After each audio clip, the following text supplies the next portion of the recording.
Should you pull for Yuzuha's engine? Let's talk about it. I'm back once again on the Creator Experience server. Thank you to Hoyverse for the early access to Yuzuha. Now, I'm sticking with the 4 screen layout. It brings me back to the old days of playing Mario Kart, and I just like the way it looks. Showing the gameplay just feels better for me, so that's what we're going to do. Now, you may notice I've added a new thing once again. Now, I will be including the first Mindscape because I get plenty of questions on it, and I thought because I get so many questions on it, it's probably better to include the Mindscape. Now, the way this layout's going to be is that we'll from now on be using the signature engine. It needs to be there. Then we'll have one Mindscape, the best rank, the best A rank, excuse me. And then the 4th slot will be up to discretion per character. Whichever is the better option. If it's a standard S rank, for example, Weeping Cradle, I include it. If it's not, for example, like on someone like Astra, I'll include another A rank. I'm also open to doing any type of request if it's popular in the comments down below. If you guys want to see that for an upcoming character, in this case, Alice. I'm pretty sure I'm using Fusing Compiler, but I'm also open to talk about it with other people. So let me know in the comments down below. Now, for this comparison, it drove me nuts. I'm sorry that this video is a little bit later. I am not accustomed to playing with M0 Miyabi, so it took me a little bit of time to adjust. I'm so used to M1. Well, my Miyabi's M2, so the whole Frostburn not being able to apply back to back, I'm just like, oh brother, this was driving me nuts. So let's talk about the actual comparison itself. Now, you may notice that they're all pretty much neck and neck. What's going to end up happening here, though, it's a crash out. I'm not going to lie to you. As we get later into the fight, near like the end of the second break, you're going to see a drastic difference between the performance of the top half and the bottom half. Why is that?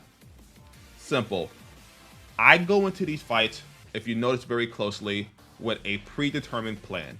I tried to make my gameplay as consistent as possible, down to the frame if I could. I think it looks better, and I like to have a rotation in my mind. Because of this, when the plan goes bad, it's like getting into a fight, and all you see is red.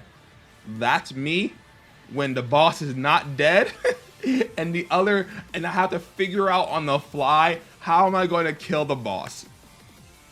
So if you come in with a straight plan, if you know your rotation and you know exactly what you're going to do, you do not need the signature engine at all.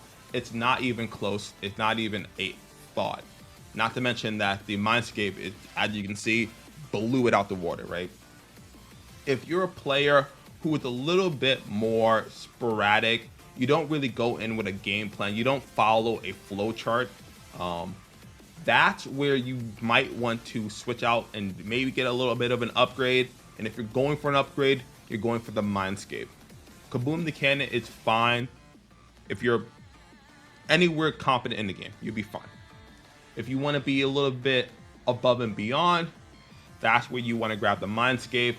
There's no real reason to pull for the signature. The only benefit of the signature right now is the only way to get 200 anomaly mastery on Yuzuha, but other than that, it's not worth it. Now, I've included the actual solo video here so you guys I can talk to you about the thought process on how to play and how I did this. So the goal here is to push the boss into break as soon as possible. You want to put it into break before it disappears. That's just the quickest way of getting this done. Now, this is very resource heavy and intense. Because of that, you have to have like pretty much very good uptime on the boss and consistently are hitting it. One thing about this boss is it's very RNG.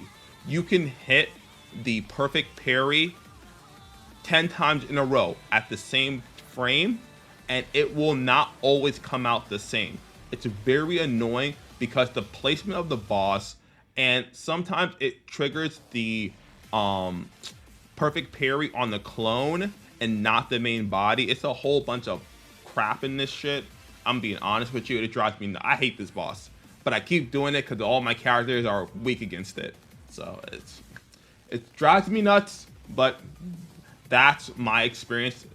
Now, in terms of the break combo, I actually stole this from Apol. As a creator, I'll link him in the comments down below. I watched his team comparison video, and I noticed he was doing 3 judgment cuts during the break, and I thought that was very cool. I don't have much experience with the M0 Miyabi, so that did help me because I was not doing too good before that, because I didn't really know the best way of bursting it down while it was in break. So that I just wanted to give a little bit of a shout out to them. Now, in terms of the second phase, where right now we're doing the second phase, it's the same rotation where we're just pushing the boss into break before it disappears again. This time it's going to disappear around the 107, 105 range. So you really, maybe I lied to you. It's like the 1 minute range, 1 minute range. But as long as we apply anomaly effect, we can kind of stall it out. And while it's stalled, that's where we want to burst it down once again. So it's pretty much the same rotation where we're just going to repeat that same standard combo and pretty much just delete the boss very, very fast because this character is very strong.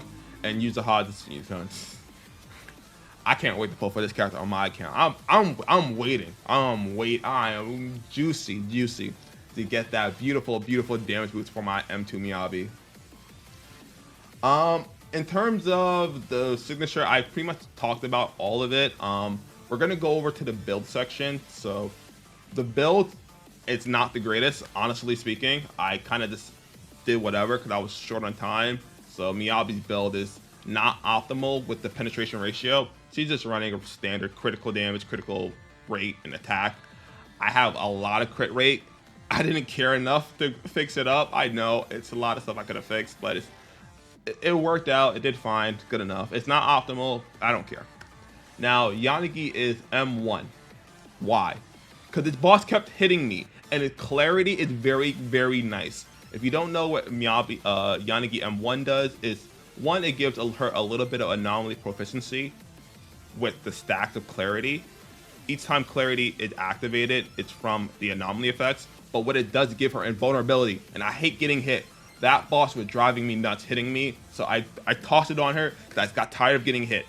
It would hit me out my attack, and I did not want to deal with it no more. So that skill issue, you can say it. You're right. I know.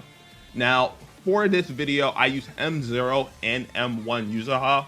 M0 is where it said it is. I just only recorded the build screen for the M1. Just know that that's why I left the M0 part in there. I'm short on time because of work and stuff. I'm sorry, forgive me. But yeah, it was M0 and M1. So hopefully you guys understand. Thank you for watching. I know it's very sporadic, but it is what it is. I'll catch you on my next video. Later.